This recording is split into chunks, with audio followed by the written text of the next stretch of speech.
to show you how to make some quick and easy photo magnets with our super jumbo bottle cap. I like the super jumbo size because a lot of times it fits the 4x6 pictures without having to resize them at all.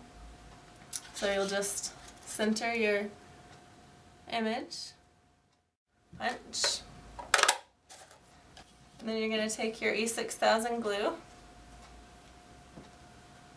and do